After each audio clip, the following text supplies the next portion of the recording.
filhos. Eu duvido que alguém imaginaria que um deles estaria preso e o resto morto. Eu duvido muito. Bom, essa é a família Watts, eles tinham 4 integrantes. Nós temos o Christopher e a Shannon, que eram os pais, e a Bella e a Celeste, que eram as filhas. Eles eram ótimos, tinham uma vida normal e inclusive eram vistos como uma família perfeita pelos seus amigos e familiares e conhecidos, enfim. E é claro que isso só durou até o Christopher se tornar suspeito do caso de desaparecimento da sua esposa e filhas. Acontece que 3 dias depois elas são encontradas, mas sem vida. No mesmo dia o Chris foi preso e, sem saber que estava sendo gravado, ele confessa pro seu pai ter assassinado a sua esposa. Mas ele disse que só fez isso porque a esposa dele, a Shannon, tinha matado as filhas e quando ele descobriu ele ficou bravo e matou ela. Só que não foi isso que aconteceu, não é mesmo, Sr. Christopher Watts? Então agora eu vou contar a história real. Então acontece que não, o Christopher e a Shannon não tinham uma vida nada perfeita. Vamos começar do começo, que os pais do Christopher não gostavam da Shannon desde o iniciozinho do namoro. Tanto que eles não compareceram ao próprio casamento do filho. No ano seguinte eles se mudaram para Frederick, no Colorado, para uma casa enorme, linda, maravilhosa. E eles conseguiram comprar a casa com um empréstimo bem alto que eles fizeram. Tanto o Chris quanto a Shannon trabalhavam, só que eles gastavam mais do que eles ganhavam, então eles entraram em falência em 2015. E depois disso nasceu as 2 filhas do casal, a Bella e a Celeste. A Shannon era apaixonada pela família dela, ela postava muitos vídeos do marido dela brincando com as crianças, por exemplo.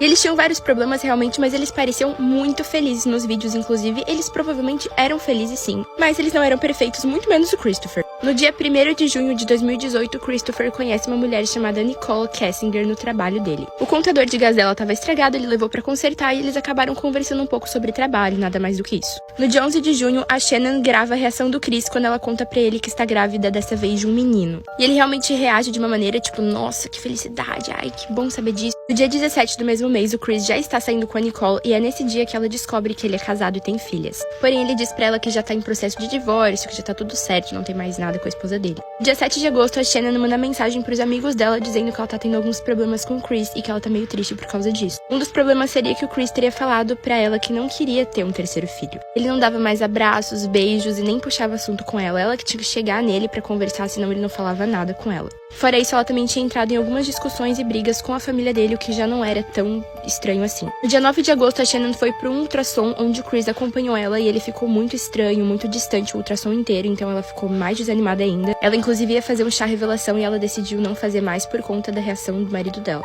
A Shannon costumava fazer várias viagens a trabalho e nesse dia específico ela ia pro Arizona fazer uma viagem a trabalho. E antes dessa viagem ela teve uma conversa com o Chris e ela contou pro amigo dela que foi uma conversa muito boa, que eles não tinham há muito tempo.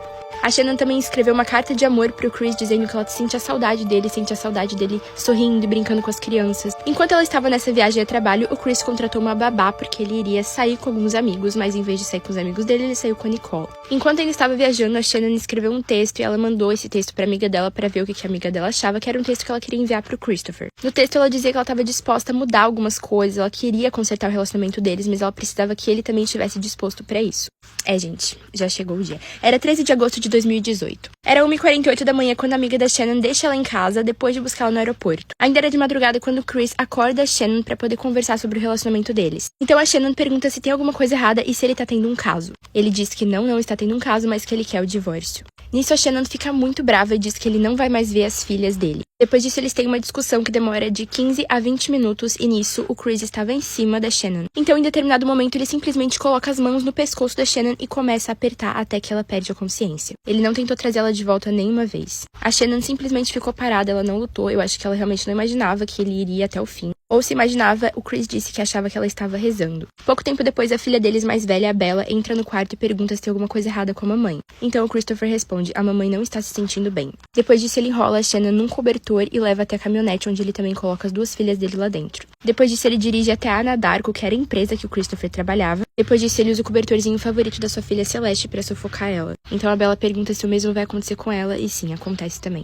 O Christopher colocou as 2 filhas em um tanque de óleo e enterrou sua esposa Shannon, que lembrando estava grávida do seu único filho menino que se chamaria Nico. A Shannon iria para uma consulta médica que ela nunca faltava porque era justamente para verificar o bem-estar do filho dela, do bebezinho dela que ia nascer. Só que ela não foi nessa consulta médica e não respondeu a amiga dela, que foi aquela que levou ela para casa naquele dia depois de buscar ela no aeroporto. Essa amiga tenta falar com a Shannon de todas as formas, inclusive vai pra casa dela, vê que o carro dela tá lá, bate na porta, mas ninguém atende. Então, muito preocupada, ela liga pra polícia que vai lá pra fazer uma visita de bem-estar pra ver se tá tudo bem na casa. Depois disso, Christopher chega em casa vendo a polícia e alguns vizinhos lá dentro. E aí ele fala que a sua esposa saiu de casa com as suas filhas e não voltou mais mais nem respondeu as mensagens dele, que ele tava muito preocupado e que aquilo era muito estranho. E é depois disso que os vizinhos vão verificar as câmeras de segurança e veem que quem saiu de casa foi o Christopher e a esposa dele nunca saiu de lá. O Chris foi julgado e pegou 5 prisões perpétuas sem possibilidade nenhuma de condicional, ou seja, ele nunca vai sair da cadeia nem em 5 vidas se ele tivesse 5 vidas. Fora isso, ele pegou mais 45 anos por interrupção ilegal de gravidez e mais 36 pela disposição dos corpos, ou seja,